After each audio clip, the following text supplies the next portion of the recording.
अकाଳରେ ଚାଲିଗଲା उच्च शिक्षिता इतिश्रीଙ୍କ जीवन। कामुक दंड सेना को सिना दंड मिलिला, हेले मार कोल एबे झुरुछि इतिश्रीଙ୍କୁ।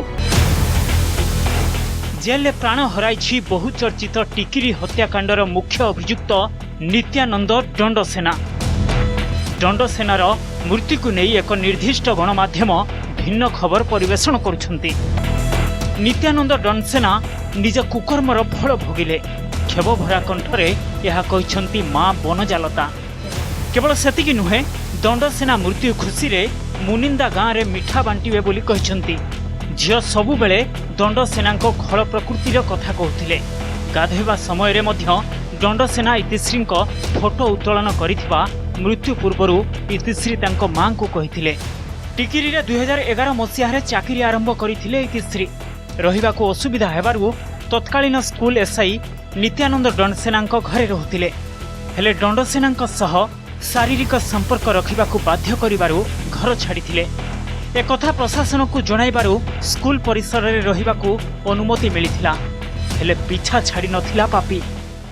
इतिश्री को दंडसेना काहींकी हत्या करथिले एवं तांको उपरे अभियुक्त किभली चाप पकाउथिले से संपर्क रे आसंतु सुनिबा से समय रे तदंत करुथबा क्राइमब्रांच रो वकीलंक ठारू।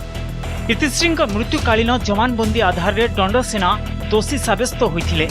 घटना दिन राति रे जणे अजଣା युवक इतिश्री घर को आसी दंडसेना कथा न मानिबारु एबे भोग बोली कहिथिले। तापरे इतिश्री उपरे किरोसिनी ढाली निया लगाई देथिले।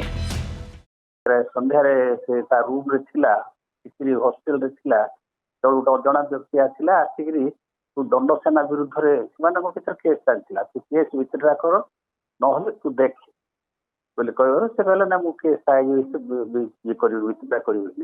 से कोन कहला सीधा आनला सॉरी से किरोसिन रखाइथिला। किरोसिन डब्बा रे 2 लिटर किरोसिन चाणी रखिथिला। प्रधान से किरोसिन ढाड़ी दी ता मुंड रे निया लगे दी ताली 26 वर्षर गोटे युवकटा unknown person immediate Rayagada shift कराला। कंडीशन सीरियस हेतु से 95% बर्न पांचटा डायरी देखिए मोटो सीरीज दुईटा रायगड़ा रे दुईटा वैजाग रे भिडियो एंड ऑडियो।